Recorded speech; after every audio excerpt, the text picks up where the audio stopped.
Welcome to the Daily Flow.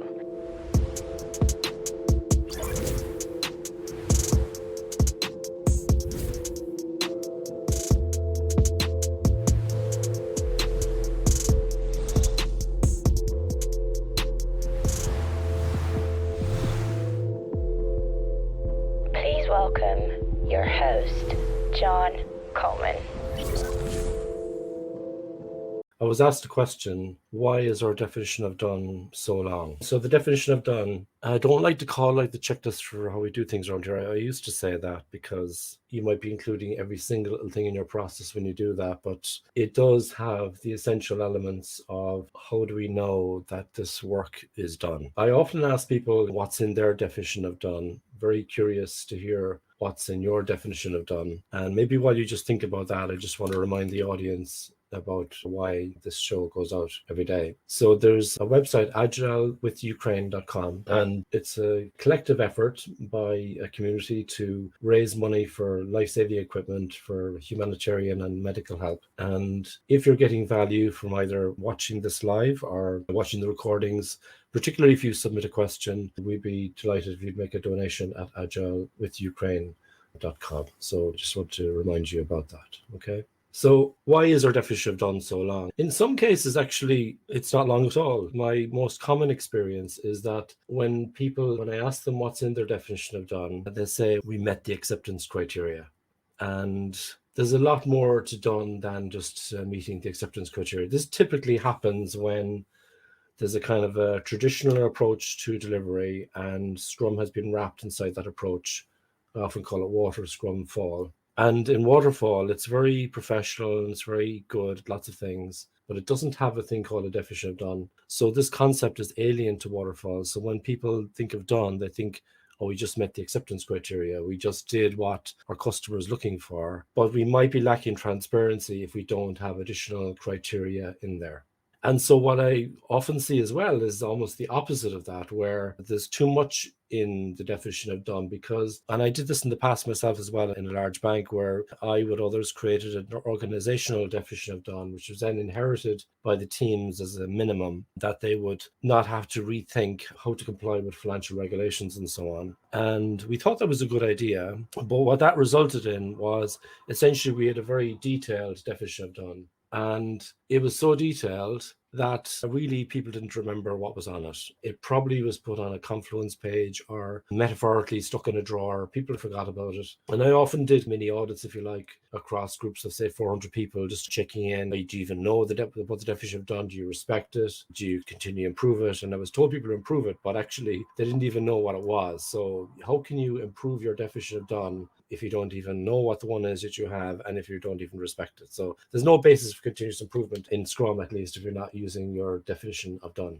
But while we might want to be careful about making sure that people haven't forgotten anything, it does say something about us when we do have a very detailed definition of done. Imagine a list that had 30 items on it, 30 items. What does that say about what's going on in that environment?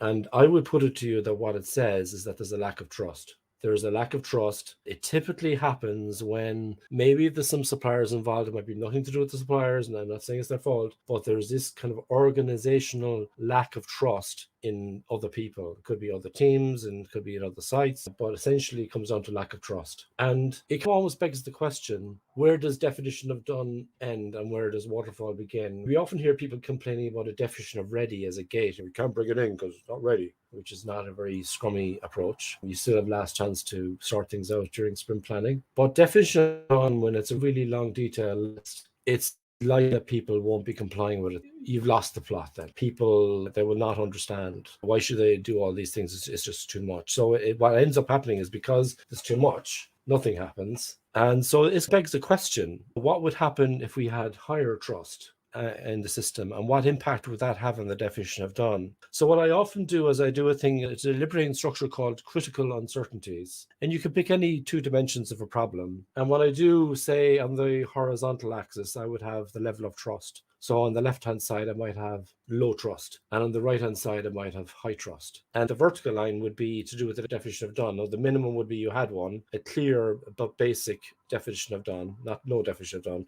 In Scrum, you have a definition of done, that's it. So I didn't go that low. I didn't go to the basement. So a basic but clear definition of done at the bottom, and then at the top, a very detailed definition of done. And so you draw the vertical line, you draw the horizontal line, you end up with 4 quadrants. You end up with a situation where we have low trust and a very detailed definition of done. We've got low trust and a very basic definition of done. We've got high trust, very basic definition of done, but clear, and high trust, very detailed definition of done, but clear. And what you can do with critical uncertainties is you can ask people, how do you think people would be behaving in those quadrants? So for example, if you had low trust and a basic but clear definition of done, actually things could fall between the cracks because there's low trust. Maybe they won't, maybe everything will be fine, and maybe we'll actually earn trust, but what could happen, things could fall between the cracks. And so it becomes apparent to people that, okay, it kind of reinforces it that, oh yeah, sometimes we have a detailed definition because we don't have enough trust. Okay, so they know, and what kind of behaviors we have up there,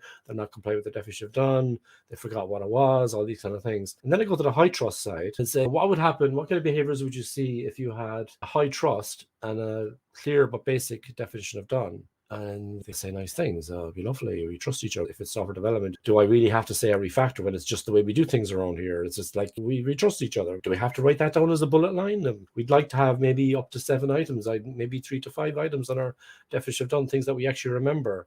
So do we have to list all of those things? But then what would happen if you had a very detailed definition done with high trust? It might actually erode trust. And so for me, it all comes back to trust then. So if you have high trust, you don't need to have a very detailed definition of done, I would put to you. How do you increase trust? The trust is a big topic, isn't it? There's the trust coefficient, isn't there? And there's all sorts of different articles about trust. But let's come back to the Scrum values for a start. In Scrum, we've got the 5 Scrum values. I use the mnemonic Fokker. It's funny. Meet the Fokkers, it changes the K to a C. Focus, openness, courage, commitment, and respect. If the Scrum team and its stakeholders are really committed to those Scrum values and they're really striving to improve on those, trust should increase. Trust is also at the base of the triangle of the 5 dysfunctions of a team. If you don't have trust, there's lots of things that don't happen, lots of good things that don't happen. We don't have trust. There's more than one reason why trust is important. So how do you increase trust, I guess, is the question. And I don't have all the answers, but I think one of the things is, might be no harm if, again, to do a sprint review on how are we doing against the Scrum values? How are we doing against the 3 pillars of Scrum as well? Transparency, inspection, adaptation. How transparent are we? Are people clear on what's actually really happening? By looking at the 3 artifacts, the product backlog, the sprint backlog, and the increment. But also I would refer back to Richard Hackman's work as well, because he was an expert on teams. He studied teams in the US federal agencies. And it's not all about us singing songs and all that kind of stuff all around the campfire and everybody's happy. And it's a two-way street, really. And to increase trust, we also need to deliver. We need to deliver, ideally, what we said we'd deliver in the sprint goal. That's what we commit to in Scrum. We commit to delivering the work from the sprint goal. And so I think it's a two-way street. I think we need to be looking at how we're behaving with each other. We need to be striving to improve how we're doing on the Scrum values. And we need to be delivering. And it's not true, in my opinion, that we need to wait for the team to be happy and we need to build up trust before the team can deliver. That's actually, you might not have a team for very long if that's your approach, because the team might never deliver. And we do need to face some reality sometimes when we're being open, that we need to have the courage to say the things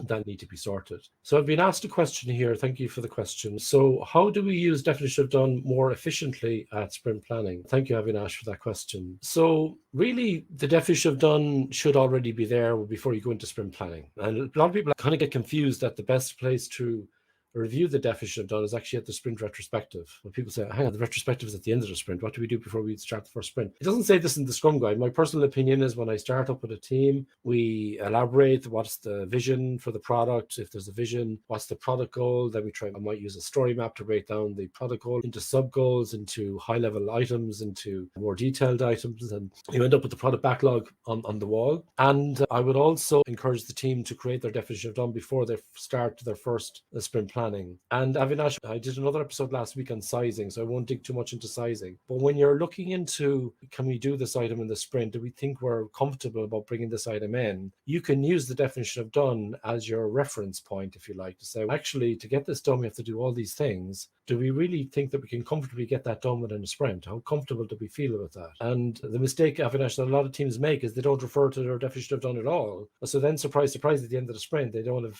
a lot of work done because actually they didn't even know what done actually meant. So Avinash, come back to me with a follow-up question if that didn't address it properly, but I would use the definition of done as a reference point for planning. And really, if you want to improve how the team uses definition of done, I would say, even though you can have an organizational definition of done, and even though the intent behind that is to ensure that we don't forget things, be careful. I'm thinking of one of my clients at the moment of moving away from that kind of a model and moving more to a situation where the people in the teams are deciding what done means. If there's multiple teams working the same product, they need to work with each other to figure that out, but let them figure it out. And then let's together try to figure out a way, how can we increase trust so that we don't need to have such a detailed definition of done, so that we do comply with our definition of done, we do respect it, and that then gives us a basis for continuous improvement. And the light bulb moment here is that when we ask teams to improve their definition of done, a lot of people think, oh, I have to add more items onto the definition of done, I have to do even more things. I'll leave this question with you. Maybe, just maybe, if you improve trust,